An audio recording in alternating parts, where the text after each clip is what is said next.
Did the CIA collect sexual blackmail information on the Reagan and Bush administrations in the 1980s using the tiny Franklin Federal Credit Union in Omaha, Nebraska, secretly controlling the country? Is the CIA continuing to do this today with frontmen such as the late financier Jeffrey Epstein?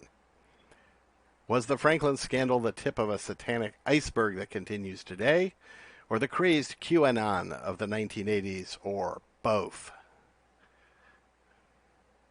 On November 4th, 1988, the National Credit Union Association and the FBI shut down the Franklin Community Federal Credit Union in Omaha, Nebraska, quickly determining that about $40 million had been embezzled from the credit union. The investigators charged the credit union manager, Lawrence Larry E. King, a gay African-American Republican activist. Larry King and the tiny credit union, ostensibly a conservative Republican affirmative action program for African Americans in the poor North Omaha neighborhood, had many ties to prominent business and political figures in Omaha, including Omaha World Herald publisher Harold Anderson and the wife of now billionaire Warren Buffett. King was eventually convicted of embezzling the missing money and other financial crimes. Allegations of pedophilia, prostitution, pandering of underage boys and girls to powerful business and political figures, and even satanic ritual abuse had been accumulating for years in the Nebraska foster care system, where King's cousin and her family adopted several foster children who reported substantial abuse to the authorities. The Nebraska State Senate established the Franklin Committee to investigate the scandal, including the alleged sex crimes. The committee hired private investigator Gary Caradori, who managed to find at least 4 additional alleged victims with similar stories: Alicia Owen, Troy Bonner, Danny King, and Paul Benassi. The federal government, the state of Nebraska, and Douglas County, Omaha, impaneled 3 separate grand juries to investigate.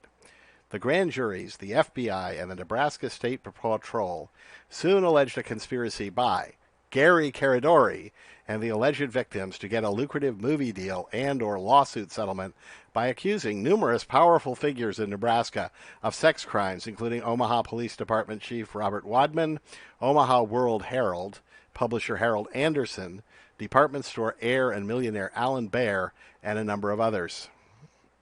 Caradori and his young son AJ were killed when his light plane disintegrated or blew up just as he claimed to be closing in on photographic proof of the allegations. Acting on the grand jury report, the Nebraska authorities successfully convicted Alicia Owen of perjury. At least 2 of the victim witnesses, Troy Bonner and Danny King, recanted their stories under interrogation and testified against Owen, claiming Caradori had conspired with them to make up the original stories in search of movie deals and legal settlements. The Franklin Committee was shut down. John W. DeCamp, a former Nebraska state senator involved in the investigation, wrote a book, The Franklin Cover-Up: Child Abuse, Satanism, and Murder in Nebraska, alleging a massive cover-up. DeCamp linked the scandal to the CIA, the Iran-Contra scandal, and Satanism. Theories about the scandal proliferated on the internet. Nick Bryant's The Franklin Scandal, a story of power brokers, child abuse, and betrayal, devotes 629 pages to the scandal. I came away from reading the book feeling that some of the claims were probably true. There was a cover-up, and Gary Caradori was probably murdered. That said, there is more than reasonable doubt. There are no pictures or video, DNA test results, or other solid forensic evidence supporting the allegations. All of the witnesses have serious credibility issues, including criminal records, drug abuse, mental illness, and changing stories. The book strongly suggests that Larry King was running a CIA-backed sex and blackmail operation in concert with another alleged CIA, quote, asset, unquote, in Washington, D.C., lobbyist Craig Spence, all to blackmail top officials in the Reagan and Bush 1 administrations, possibly including King's, quote, friend, unquote, George H.W. Bush himself. The evidence for this in the book seems weak compared to misconduct by political and big business figures in Omaha. Although CIA involvement is central to Nick Bryant's theory of the Franklin scandal, the 600-plus page book actually only refers to the CIA in about 22 short seconds, often a sentence or paragraph. The most substantive references, claims of CIA involvement by Craig Spence, Henry Vinson, and Washington Times reporter Paul Rodriguez, are contained in the short 36-page chapter, Washington, D.C., pages 275 to 310. Nick Bryant has another book, Confessions of a D.C. Madam, written with Henry Vinson, detailing Vinson's claims. Neither Spence, a cocaine addict who officially committed suicide, nor Henry Vinson, a now convicted felon who ran the escort service that provided young male prostitutes to Spence, seem particularly reliable sources.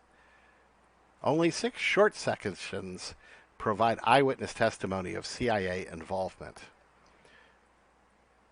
Pages 168 to 169, quote, alleged blackmail photographer Rusty Nelson didn't feel compelled to convince me, he's speaking about himself, Nick Bryant, of the implausible events he discussed, which included allegations of pedophile politicians at the pinnacle of national power, Larry King's CIA connections, blackmail, and the auctioning of children. End quote. Bryant describes Rusty Nelson as an untrustworthy character, having caught Nelson lying to him on several occasions. Page 287, talking about Craig Spence, quote, Spence would divulge to Washington Times reporters that friendly intelligence agents bugged all the parties at his Kalorama home, and he repeatedly alluded to the fact that he was in the CIA. We had sources disclose that Pence wasn't a direct employee of the CIA, but they confirmed Spence was a CIA asset. This is Washington Times reporter Paul Rodriguez speaking to Nick Bryant. Undisclosed sources are confirming, supposedly, that Spence was connected to the CIA. On page 290, after Spence threatened the reporters with the razor blade, he launched into a protracted diatribe of self-importance, asserting he'd carried out assignments for the CIA on numerous occasions, assignments that were crucial to covert actions in Vietnam, Japan, Central America, and the Middle East. On page 293, this is Nick Bryant speaking, I asked Vinson, that's Henry Vinson, 2 questions. Were Spence and King partners in pedophilic pandering, and were Spence and King hooked up with the CIA? He responded with an unhesitant, nonchalant yes to both questions. On page 296 and 97, Henry Vinson discusses his alleged dealings with Spence, King, and purported CIA agents or assets. Vinson, again, has been convicted for his role in the escort service and so forth. Page 468, however, Paul Rodriguez and his colleagues had unnamed, that's my editorial comment, sources state that Craig Spence was a CIA asset. Spence himself claimed he was a CIA asset and confessed that his home was bugged by friendly intelligence agents.